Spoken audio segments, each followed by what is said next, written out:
Assalamualaikum warahmatullahi wabarakatuh.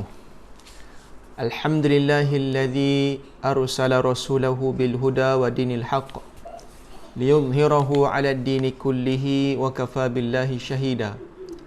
Wassalatu wassalamu ala asyrafil mursalin sayyidina wa maulana Muhammadin wa ala alihi wa ashabihi ajma'in. Subhanaka la ilma lana illa ma 'allamtana innaka antal alimul hakim. La hawla wa la quwwata illa billahil aliyyil azim. Allahumma la sahla illa ma ja'altahu sahla wa anta taj'alul hazna idza syi'ta sahla. Rabbi yassir wa la tu'assir, Rabbi tammim bil khair. Amma ba'du. Yang dihormati Tuan Nazir ya Masjid Al-Mukarramah Bandar Seri Damansara, staf ahli jawatan kuasa, Ashabul Fadilah, ya Tuan Imam, Tuan Bilal, tuan-tuan guru, para alim ulama, datuk-datuk, ya datin-datin, muslimin, muslimat, tuan-tuan dan perempuan. Mudah-mudahan kita beroleh keberkatan ya di bulan Ramadan Al-Mubarak, pada hari yang ke-8, ya, yang ke-8 kita berpuasa. Sekejap je masa berlalu ya tuan-tuan dan puan sekalian. Sekejap masa berlalu kita dah masuk pada hari yang ke-8. Pejam celik dalam keadaan pada peringkat awal Ramadan hari itu kita dalam keadaan ya semua dalam keadaan orang kata kelam kabut jugalah ya, sebab inilah first time kita menyambut bulan Ramadan dalam suasana yang berbeza daripada sebelum-sebelum ni. Ya, usia saya sekarang ni 30-an. Dalam usia saya 30-an ni tuan-tuan sekalian, saya tak pernah merasakan Ramadan yang sangat unik seperti tahun ini. Jadi mungkin tuan-tuan perempuan yang menonton video ini juga ya, yang mungkin usianya sudah 40, 50, ada yang 70, ada yang 80 tahun, mungkin barangkali yang mungkin inilah pengalaman yang luar biasa sepanjang kita usia setakat inilah ya. Jadi mudah-mudahan adalah hikmah setiap apa yang berlaku. Fa inna ma'al usri yusra, inna ma'al usri yusra. Ya, Allah Subhanahu Wa Taala berfirman, sesungguhnya ya dari setiap kesusahan itu akan disertai dengan kesenangan ya. Jadi insya-Allah pasti ada hikmah di sebalik apa yang berlaku. Apapun keadaan tuan-tuan sekalian, kita perlu sentiasa ya bersyukur pada Allah dan sentiasa perlu kita bersangka baik dengan Allah Subhanahu Wa Taala. Sebab Allah Subhanahu Wa Taala berfirman dalam sebuah hadis qudsi, ana inda dhanni abdi, aku ni menurut bagaimana sangkaan hambaku. Sesungguhnya Allah itu tak zalim pada hamba-hamba. Yang zalim itu adalah kita sendiri ya, saya dan manusia. Ini dijelaskan dalam satu hadis qudsi. Hadis itu panjang. Allah Subhanahu Wa Taala berfirman, Allahumma salli ala sayyidina Muhammad, qala Allah Taala, inni haramtu dhulma ala nafsi wa ja'altuhu bainakum muharraman. Allah Ta'ala berfirman, sesungguhnya aku mengharamkan kezaliman atas diri aku, dan begitu jugalah aku mengharamkan zalim itu ya ke atas diri kamu, itu diharamkan juga, maka janganlah kamu zalim menzalimi antara satu sama lain. Hadis qudsi ini menguatkan bahawasanya Allah itu tidak pernah sama sekali melakukan kezaliman pada makhluknya, pada hambanya. Dia tak pernah. Bahkan Allah Subhanahu Wa Taala itu jauh daripada sifat zalim dan tidak layak baginya sifat zalim. Jadi yang zalim itu siapa? Yang zalim itu adalah kita semua, termasuklah saya bercakap ni. Muslimin muslimat yang dirahmati Allah Subhanahu Wa Taala. Pada hari Jumaat yang barakah di bulan Ramadan yang penuh barakah ini pula, dalam suasana PKP, dalam suasana yang sangat berbeza daripada tahun-tahun sebelumnya, saya nak kongsikan dalam kesempatan yang ada ini insya-Allah fadilat puasa yang pertamanya, dan nanti kita akan tengok beberapa isu yang mungkin boleh kita sentuh tentang bulan Ramadan ini. Yang sebab Ramadan ini adalah satu bulan yang kita perlu memanfaatkan. Sahabat-sahabat radhiyallahu anhum, mereka ni sangat kita kata apa, menghidupkan Ramadan ya. Sebab apa? Sebab mereka nampak nilai Ramadan itu. Ibadah ni tuan-tuan sekalian, kalau kita tak nampak nilai, maka kita akan pandang dia biasa-biasa ya. Sebenarnya semua benda macam tu. Bila kita pandang satu benda tu bernilai, kita akan appreciate dia. Kenapa kita pandang pada duit ya?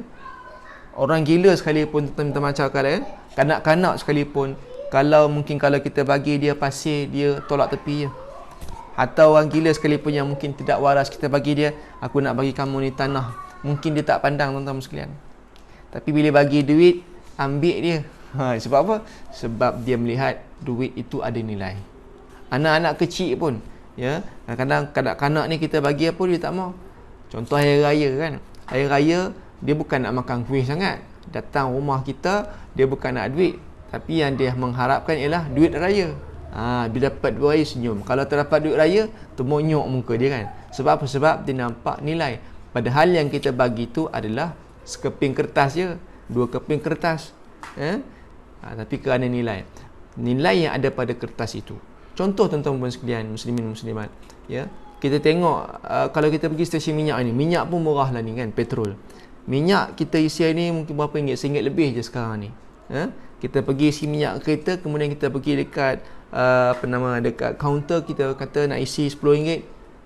Kemudian dia kata bagi duit, kita bagi kertas kosong ataupun kertas surat khabar, kita potong-potong masuk dalam wallet kita pun keluar, kita bagi dekat cashier. Ni saya nak isi minyak RM10. Agak-agak tuan-tuan sekalian, kena marah tak? Kena marah satu. Yang keduanya, dia kata kita ni kurang waras, ataupun hak ni kena hantar hospital, sakit mental lah ni, ya. Sebab apa? Sebab dia melihat kita buat perkara yang macam tak waras.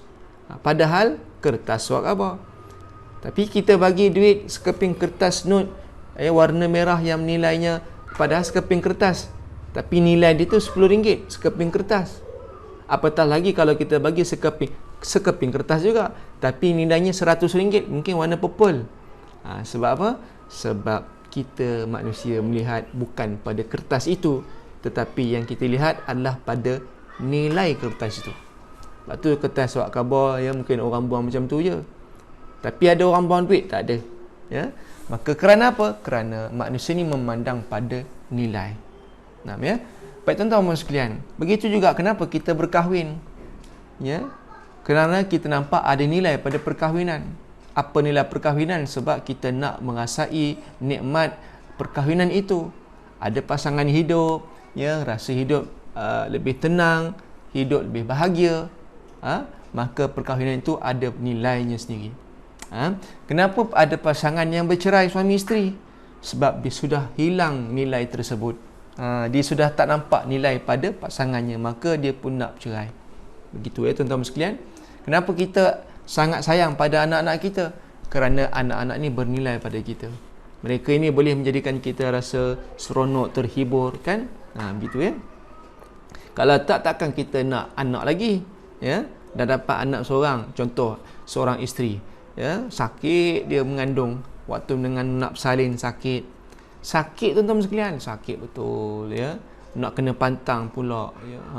Kadang-kadang saya pun tak pernah merasalah sakit orang bersalin, tapi kalau tengok muka isteri saya tu waktu nak bersalin tu, kita tahu sakit ni, ya. Saya pun tak boleh nak merasai, tapi orang perempuan mungkin fahamlah macam mana rasa sakit tu. Ada orang perempuan ni tuan-tuan sekalian, saya pernah jumpa sampai ada serik tak nak beranak lagi dah. Tapi serik-serik tak nak beranak lah, saya tengok mengandung juga. Sebab apa? Sebab kerana nilai anak tu. Sakit-sakit tapi nak juga. Sebab apa? Kerana seronok dapat timbang cahaya mata. Bila dengar saja anak tu menangis selepas salin tu, kan hilang rasa kesakitan. Walaupun sakit tu sebenarnya, tapi dah tak terasa sakit. Sebab apa? Mendengar tangisan anak itu mendamaikan jiwa. Kerana apa? Itulah nilai kebahagiaan bagi seorang ibu, bagi seorang ayah, ya. Maka hidup ni tuan-tuan sekalian, kita tak boleh lari daripada nilai. Kenapa kita nak rumah besar? Sebab nilai, ya, selesa.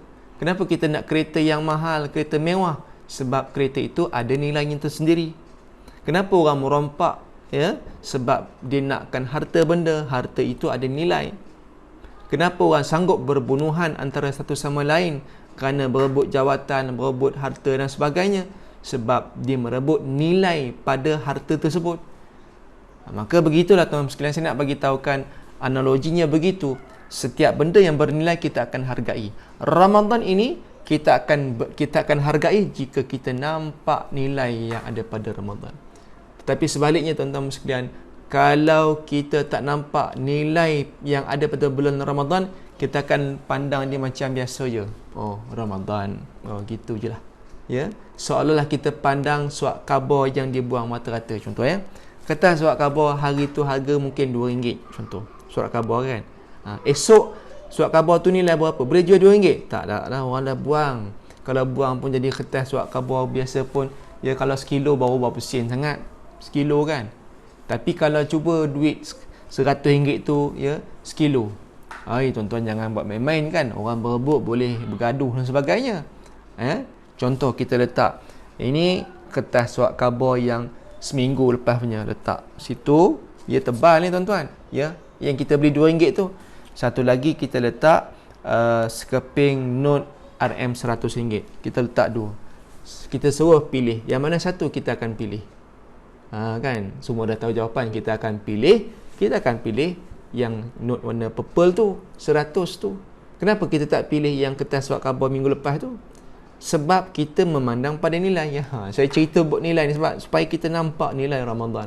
Jadi begitulah muslimin dan muslimat, Ramadan ini perlu kita melihat pada nilai. Antara nilai yang kita nak fokuskan pada tazkirah insya-Allah pada hari yang barakah ini, iaitu saya nak sebutkan satu hadis Nabi SAW, ya. Hadis dalam Sahih Bukhari dan Sahih Muslim daripada Abu Hurairah radhiyallahu anhu, bahawa Nabi SAW bersabda, kullu amal ibni Adam lahu al-hasanatu bi'ashri amthaliha ila 700 dhi'fin. Qala Allah azza wa jalla illa as-siyam fa innahu li wa ana ajzi bihi innahu taraka syahwatahu wa ta'amahu wa syarabahu min ajli lis-saimi farhatani, farhatun 'inda fitrihi wa farhatun 'inda liqa'i rabbih, wala khalufu famin saimi atyabu 'indallahi min rihil misk. Apa kata Nabi SAW dalam hadis sahih ini? Nabi SAW bersabda, setiap amalan anak cucu Adam adalah untuk dirinya sendiri. Dengan satu kebaikan dilipat gandakan pahalanya sebanyak 10 hinggalah 700 kali ganda. Allah Subhanahu Wa Taala berfirman, kecuali puasa. Ya? Kecuali puasa, kerana sesungguhnya puasa itu adalah untuk aku. Dan akulah yang layak memberi balasan kepadanya. Sesungguhnya hamba-Ku ini telah meninggalkan syahwat, makan dan minumnya kerana-Ku. Terdapat dua kegembiraan bagi orang yang berpuasa, iaitu yang pertamanya kegembiraan ketika berbuka, dan yang keduanya kegembiraan ketika menemui Tuhannya di akhirat nanti. Sesungguhnya bau mulut orang yang berpuasa itu lebih wangi di sisi Allah daripada haruman kasturi. Ini antara nilai yang saya nak sebut di sini. Sebenarnya banyak hadis-hadis tentang fadilat Ramadan, fadilat puasa di bulan Ramadan ni. Ini antara yang saya sebut. Jadi tuan-tuan dan puan sekalian, muslimin muslimat yang mudah-mudahan kita diberkati Allah Subhanahu taala. Dalam riwayat yang lain juga ada disebutkan, banyak riwayat juga yang maksudnya lebih kurang sama. Kullu amal ibni Adam lahu illa siyam fa innahu li. Setiap amalan anak Adam adalah untuk dirinya sendiri, kecuali puasa, kerana sesungguhnya puasa itu adalah untuk aku. Baik, muslimin muslimat yang dirahmati Allah sekalian, ada banyaklah ini saya rujuk dalam kitab Lataiful Ma'arif karangan Ibnu Rajab Al-Hambali rahimahullah ta'ala. Baik, kita nak tengok dekat sini tuan-tuan. Saya nak fokuskan iaitu apa makna puasa itu adalah untuk aku. Aku tu maknanya Allah Ta'ala lah. Apa maknanya Allah Ta'ala sebut dalam dalam hadis kursi ini? Yang lain itu maknanya amalan lain, zakatnya, solatnya, sedekahnya, dan lain-lain lah amalan kebaikan, itu adalah untuk kita, diberikan pahala untuk kita. Solat itu untuk kita. Tapi Allah Ta'ala sebut dalam hadis ini, kecuali puasa. Puasa itu adalah ibadah khusus untuk aku. Maka di sini kita nak tengok apakah yang dimaksudkan wasiyamu li wa ana ajzi bihi. Baik, Di sini dalam kitab Lataiful Ma'arif ini menjelaskan kepada kita pandangan ulama tentang maksud puasa ini untuk aku. Apa makna puasa ini untuk aku? Apakah makna puasa ini untuk Allah Ta'ala? Kan? Jadi di sini ada dua jawapan yang disebutkan dalam kitab ini. Adapun firman Allah, maka sesungguhnya puasa adalah untuk aku. Sesungguhnya Allah telah mengkhususkan ibadah puasa dengan menyandarkannya kepada zatnya, berbeza dengan amalan yang lain. Banyak perbahasan telah berlaku dalam kalangan fuqaha, ulama-ulama fiqh. Begitu juga banyak perbahasan tentang maksud hadis ini di kalangan ahli sufi dan selain mereka bagi menjelaskan maksud hadis ini. Antara pandangan yang baik, yang bagus dalam hal ini ialah ada dua tafsiran. Maka dua tafsiran ini boleh kita katakan antara tafsiran yang baiklah, ya. Yang pertama iaitu dikatakan apakah makna puasa itu untuk aku. Yang pertama maknanya ialah puasa ialah meninggalkan kesenangan diri dan keinginan semula jadi semata-mata kerana Allah Subhanahu wa ta'ala. Itu makna yang pertama. Perkara sedemikian tidak didapati pada ibadah yang lain melainkan puasa. Ketika mana seseorang itu dalam keadaan berihram, dia meninggalkan persetubuhan dan perkara-perkara yang mengajak ke arahnya seperti bau-bauan, bukannya semua keinginan seperti makan dan minum. Begitu juga dengan iktikaf yang menurut konsep ibadah puasa. Kan? Jadi kalau kita tengok ibadah bila mana kita melaksanakan ibadah umrah ataupun haji, bila kita berada dalam keadaan ihram, bila kita berihram, maka kita kena menjaga pantang larangnya.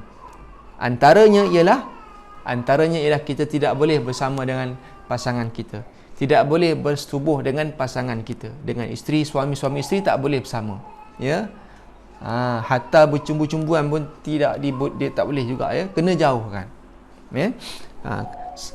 Tetapi tuan-tuan sekalian, kita masih boleh makan minum dalam ihram. Boleh tak makan minum? Boleh. Tak batal, ya. Tak melanggar pantang larang tu. Maknanya tapi kalau bersama syahwat kita mana bersama dengan isteri, suami isteri tak boleh, ya. Tetapi berbeza dengan ibadah puasa. Kan? Sebab ibadah puasa tu lebih hebat daripada haji. Bukanlah kita nak kata haji itu low grade daripada puasa, bukan, ya. Ibadah haji itu, umrah itu dia ada pengkhususan pahalanya sendiri. Tetapi dalam hadis yang sebutkan apakah makna puasa itu untuk aku, maknanya dekat sini ialah Allah Ta'ala nak bagi tahu kepada kita dan ulama' mensyarahkan ialah puasa itu meninggalkan kesenangan diri dan keinginan semula jadi semata-mata kerana Allah. Kita bukan sekadar meninggalkan. Sebab tu kalau orang puasa tak boleh bersama dengan isteri di siang hari, kan. Tapi bagi ibadah haji ataupun umrah, ya, dia tak boleh bersama pasangan, tapi makan minum boleh. Bagi orang puasa, bersama pasangan pun tak boleh, makan minum pun tak boleh. Maknanya lebih tinggi kita mendidik nafsu kita. Bukan sekadar nafsu syahwat, ya, pada nafsu seks saja, tapi termasuk juga nafsu makan minum. Ya, itu maknanya dekat situ. Adapun solat, walaupun orang yang mengerjakannya meninggalkan semua keinginan diri ketika bersolat, namun tempohnya singkat. Oleh itu orang yang mengerjakan solat tidak berasa lapar dan dahaga dalam solatnya. Bahkan, ya, ada larangan Nabi supaya bila mana hidangan telah terhidang, maka aulanya ataupun afdalnya kita makan dulu, ya. Makan dulu. Sebab apa? Nanti solat tak khusyuk. Solat ni penting khusyuk tu, tapi kerana makanan telah terhidang, tambah pula makan depan mata tadi, sedap-sedap pula kambing golek, ayam golek ini, ya, makan dululah. Sebab apa? Nanti lebih lepas makan nanti khusyuk sikit solat. Kalau kita makanan terhidang, kita pun solat depan ayam, depan kambing golek apa semua tu, solat pun tak khusyuk. Sedapnya ayamnya, sejapnya ayamnya, duduk tengah-tengah solat pun tiba-tiba tersebut, ya, siratal ladzina an'amta alaihim, dia sebut kataan ayam pula. Dah tersasul, dah macam tu pula tahapnya, kan. Maka sebab itu tuan-tuan perempuan sekalian, dalam bab ibadah solat tadi, ya, kita boleh contohnya kita lapar, makan dulu boleh, ya.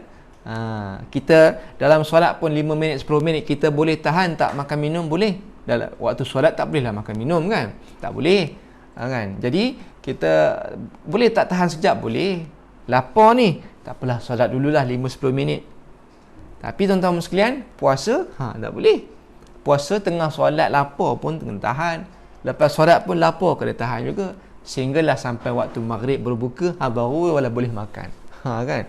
Jadi begitulah maknanya dikata dekat sini. Begitulah ibadah puasa ni. Puasa untuk aku maknanya ialah dia lebih dahsyat ataupun lebih tinggi pengorbanan kita. Sekumpulan ulama berpandangan bahawa meminum air semasa mengerjakan solat sunat diharuskan. Bahkan Ibnu Zubair pernah melakukannya. Allahumma salli ala sayyidina Muhammad. Pendapat tersebut merupakan salah satu daripada pandangan Imam Ahmad. Keadaan ini tidak sama dengan puasa kerana sesungguhnya puasa merangkumi keseluruhan waktu siang. Jadi kalau kita solat sunat contohnya kan, lepas solat tadi, selepas kita ini pandangan sebahagian ulama lah, sekumpulan ulama berpendapat bahawa meminum air semasa mengerjakan solat sunat boleh. Ada pandangan begitu tapi tak payah buat lah ini mungkin pandangan-pandangan ulama mazhab. Jadi ada sebahagian di kalangan contohnya Ibnu Zubair pernah buat perkara itu. Adalah dalilnya. Maknanya solat sunat, solat wajib tak boleh minum. Tengah solat zuhur tiba minum. Ini kalau kita cerita bukan bulan Ramadan. Tengah solat zuhur minum air. Tak boleh. Tapi kalau solat sunat ada pandangan yang kata boleh. Tengah-tengah solat sunat minum. Tapi tak payah buatlah tuan-tuan sebab ini nanti jadi perkara yang perkara yang kita kata pelik lah. Ini sebahagian pandangan saja disebut dalam kitab ni. Tak payahlah dalam solat tarawih tengah-tengah solat nak minum nanti orang pelik macam-macam soalan pula. Tak payah pening-pening. Nak minum air lepas solat. Lepas solat sunat tarawih tu minumlah. Nak minum, nak berhenti sekejap ke, nak minum kopi ke apa, silakan. Tak ada masalah. Sebab solat tarawih itu maknanya pun berehat-rehat, istirahat. So pelan-pelan pelan-pelan. Jadi tapi dalam bulan Ramadan, puasa di siang hari, kita solat sunat duha ke solat, tak boleh minum. Begitu tuan-tuan. Bermaksud oleh sebab itulah makna cerita dekat sini, orang yang berpuasa itu merasakan hilangnya keinginan untuk minum air, sedangkan dirinya sangat berhajat untuk minum. Memang kita bulan puasa sangat berhajat makan dan minum, tapi kita boleh tahan. Itu maksudnya puasa ini sangat mendidik nafsu. Sebab tu kata Imam Al-Ghazali rahimahullah ta'ala, manusia ni tuan-tuan sekalian, bila kita dapat mengawal nafsu kita, martabat kita ni, makam kita ni akan naik tuan-tuan sekalian. Level iman kita akan naik, mencanak naiknya, dan seolah-olah kita ni hampir-hampir level malaikat. Sebab malaikat dia tak ada nafsu. Malaikat tak ada nafsu tuan-tuan sekalian. Tak ada nak makan minum, tak ada syahwat apa, tak ada. Jadi seorang hamba manusia, tapi manusia ada nafsu. Hebatnya seorang manusia yang ada nafsu itu, dia boleh mengawal nafsu makannya, mengawal nafsu syahwatnya, mengawal nafsu yang macam nafsu amarah dan sebagainya. Dia boleh kontrol. Waktu tu iman naik. Sebab itulah kata Imam Ghazali, dia ni makamnya macam dekat-dekat dengan malaikat. Hebat sangat manusia ni. Dan sebaliknya kata Imam Al-Ghazali rahimahullah ta'ala, dan manusia itu bila dia gagal mengawal nafsu dia, nafsu makan, nafsu marah dan sebagainya, maka iman akan turun. Bila nafsu kita naik, iman turun. Tengok iman kita, bila nafsu naik, iman turun. Semakin turun keimanan, nafsu makin naik. Maka ketika itu kata Imam Ghazali, kita ni level kita ni macam level hampir-hampir dengan binatang. Sebab apa? Haiwan ataupun binatang haiwan ni dia ada nafsu tapi tak ada akal.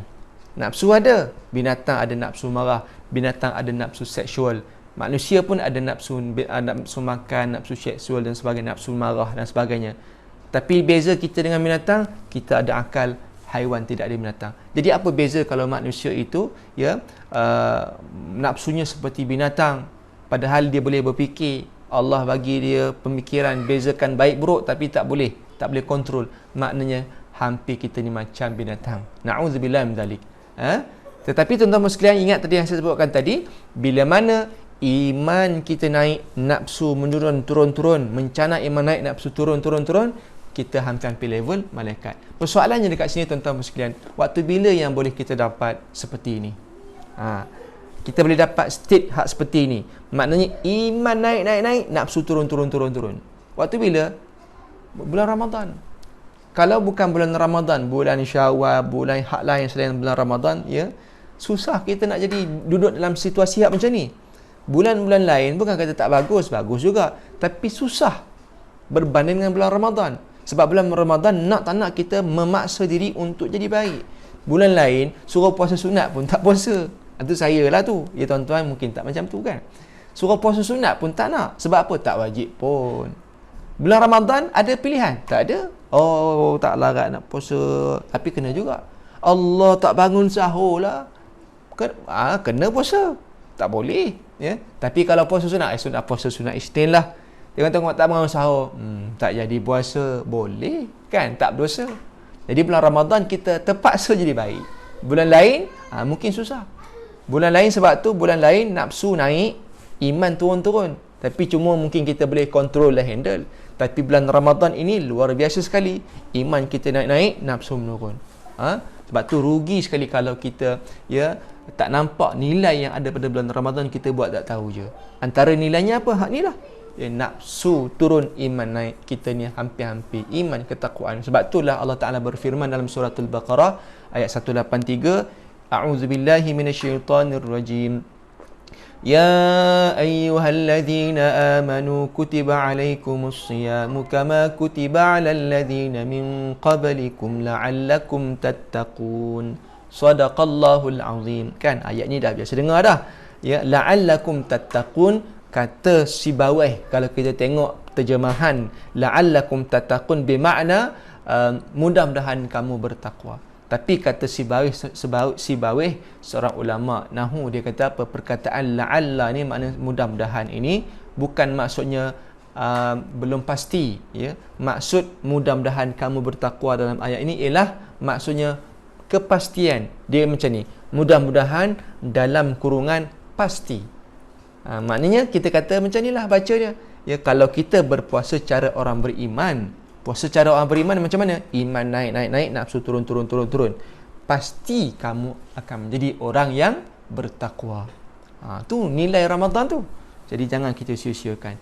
Muslimin muslimat yang dirahmati Allah sekalian. Saya teringat kata almarhum ulama yang sangat disayangi oleh kita semua, almarhum Tok Guru Ni Aziz Nikmat, ya, rahimahullah taala. Kata almarhum, dia kata apa? Kereta ni dia ada brake. Kalau kereta tidak ada brake, maka bahaya. Jiwa kita ni juga, nafsu kita ni, dia berjalan dalam diri kita. Nafsu macam-macam nafsu lah. Nafsu amarah dan sebagainya. Dia ada dalam diri kita. Dia ni macam kereta yang bergerak laju. Tak brake. Nafsu ni susah nak brake. Dia nak berhenti payah. Kereta tadi, yang memberhentikan kereta, brake kereta tu. Tapi nafsu kita, macam mana nak berhentikan nafsu kita? Iaitulah break kepada nafsu kita ialah takwa, iman dan takwa. Sebab tu nafsu, kalau iman kita tak kuat, dia akan pergi laju.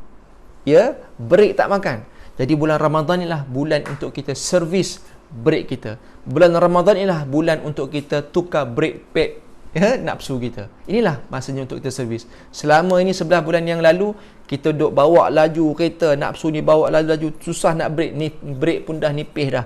Bulan Ramadan ni lah untuk kita servis brake pad kita, tukar minyak brake, supaya apa? Selepas Ramadan nanti kita boleh kontrol nafsu, brake makan laju sikit, makan kuat sikit jengkaman dia. Baik, itu tuan-tuan puan sekalian, itu maknanya puasa untuk aku. Maknanya, ya, nafsu kita menurun, iman kita naik. Iaitulah antara amalan yang hebat. Dan yang terakhir tuan-tuan sekalian, maksud dia yang kedua, iaitu apakah makna puasa ini untuk aku? Berkata pengarang kitab Lataiful Ma'arif ini, iaitu puasa itu merupakan rahsia antara hamba dengan Tuhannya. Ini antara pandangan yang masyhur dan kebanyakan disebut-sebutkan oleh para asatidzah kita, iaitu tak siapa dapat mengetahui puasa seseorang selain Allah, kerana puasa itu terbina daripada yang pertamanya niat dalam diri kita, ya, yang mana niat itu hanya diketahui oleh Allah Ta'ala. Kita lafaz niat nawaitu shauma ghadin, tapi sebenarnya niat itu terpakai dalam hati. Jadi niat ni hanya Allah Ta'ala Maha mengetahui. Ya. Dan yang keduanya, rukun puasa itu juga perbuatan meninggalkan segala perkara yang disukai hawa nafsu yang selalunya boleh dilakukan secara sembunyi. Ya. Ini antara dua perkara ini yang memang bila kita puasa, kita akan meninggalkan segala perkara yang disukai hawa nafsu. Ya, makan minum, antara manusia semua orang suka makan minum. Ya, pagi-pagi nak teh tarik roti canai, suka nafsu kita ni. Tapi kita meninggalkan ya dengan sukarelanya. Mungkin pada peringkat awal terpaksa, tapi lama-lama sukarela, dan hanya Allah Maha mengetahui apakah yang ada dalam diri kita. Kita meninggalkan macam-macam nafsu marah kita tinggalkan, macam-macam kita akan buat pada bulan Ramadan. Maka perbuatan meninggalkan segala perkara yang disukai hawa nafsu ini selalunya boleh dilakukan secara sembunyi. Ya, sebab itulah disebut dalam sebuah riwayat, malaikat hafazah tidak mencatat ibadat puasa. Sebab apa? Sebab malaikat pun tak tahu nak catat apa. Ya, sebab dia tak tahu apakah yang ada dalam hati kita. Ada juga ulama yang berkata sesungguhnya puasa tidak mengandungi riak. Ini pun biasa kita dengar kan. Apa yang nak diriakkan dengan puasa? Sebab tak ada benda yang kita nak tunjuk apa-apa pun. Ya. Tadi kita kata rukun puasa niat, yang keduanya menahan diri daripada lapar dan dahaga dan perkara-perkara yang membatalkan puasa daripada subuh ya hinggalah ke maghrib. Terbit fajar hingga terbenam matahari. Waktu tu kita akan tinggalkan segala benda. Naam ya. Jadi menampak tengok dalam makna dekat sini, kalau ibadah contohnya solat ni kita kena buat. We have to perform solat. We have to perform solat kan. So Allahu Akbar. Bila kita buat amalan ibadah, kita mudah nak disertai dengan riak. Orang tengok kita, pakaian kita dan sebagainya. Ya? Susah kadang-kadang boleh kontrol riak tu, tapi dia senang nak datang. Sedekah, kita masuk duit, orang boleh nampak kita, orang boleh tahu kita sedekah, ya? Orang boleh cerita kita sedekah dan sebagainya. Oh, dia ni lah yang infakkan madrasah ni, dia yang membangunkan masjid. Maknanya nak datang riak tu mudah. Ya? Haji, we have to kena buat benda tu. Bila kita buat ibadah tu, kita nampak, maka mudah nak mari riak. Solat Jumaat, ya, kena pergi solat ramai-ramai, mudah nak terjadi riak. Ya. Amalan-amalan lain ni, baca Quran, mudah nak riak dan sebagainya. Tapi ibadah puasa, apa yang kita nak tunjuk tuan-tuan sekalian? Solat kena buat. Puasa tak payah buat apa-apa, dia suruh tahan je. Maka oleh kerana itu, kata ini antara pandangan Imam Ahmad ya, dan lain-lain mengatakan, bila mana kita puasa, tak ada apa yang kita nak riakkan, tak ada apa yang kita nak rasa bangga sangat ya, sebab benda tu tak nampak, tak ada apa nak tunjuk pun ya. Betul lah tu. Dan terdapat sebuah hadis marfu' yang mursal tentang perkara ini. Tafsiran ini juga dipilih oleh Abu Ubaid dan ulama-ulama lain. Ini antara pandangan yang masyhur. Jadi tuan-tuan sekalian, antara kesimpulan yang boleh kita buat di sini, antara yang pertamanya, Ramadan ini kita akan hargai Ramadan jika kita nampak nilai yang ada pada bulan Ramadan. Ya, sebab manusia sangat menghargai nilai, maka kita kena melihat nilai yang ada pada bulan Ramadan. Apakah nilai yang ada pada bulan Ramadan? Banyak, antaranya hadis yang kita bacakan tadi, iaitu Ramadan ini Allah Ta'ala berfirman, wa ana ajzi bihi, puasa ini khusus untuk aku dan aku yang memberikan pahala. Sehingga kan ada yang mengatakan, riwayat mengatakan malaikat pun tak tahu nak catat apa bila kita puasa. Sebab apa? Sebab ia sangat rahsia. Hanya Allah Ta'ala yang boleh tahu, hanya Allah Ta'ala yang Maha mengetahui apakah ganjaran pahala, apakah niat kita, apakah yang tersimpan dalam hati kita, dalam sanubari kita. Ya, jadi tuan-tuan sekalian, mudah-mudahan Allah berkati kita. Itu tadi saya sebutkan ada dua maksud apakah makna puasa ini khusus untuk aku. Yang pertamanya tadi, iaitu amalan puasa ini menjadikan kita ini jadi baik secara mungkin pada peringkat awal terpaksa, tapi akhirnya kita akan jadi baik. Sebab apa? Iman kita naik, nafsu menurun tanpa kita sedar. Yang keduanya, tafsiran ulama kebanyakannya ialah puasa ini merupakan rahsia kita dengan Allah Ta'ala, yang mana malaikat sendiri pun tak tahu, orang lain pun tak tahu, sebab dia duduk dalam hati kita. Tak ada apa yang nak tunjukkan, tak ada apa yang nak diriakkan, maka Allah Ta'ala yang Maha mengetahui ya nilai puasa ataupun ganjaran puasa untuk kita. Wallahu ta'ala alam. Yang baik pada Allah, Yang lemah tu atas kelemahan diri saya sendiri. Selamat berpuasa, selamat kita menunaikan ibadah Ramadan ini dengan penuh manfaat insya-Allah. Aqulu qawli hadza wa astaghfirullahal azim li wa lakum. Wassalamualaikum warahmatullahi wabarakatuh.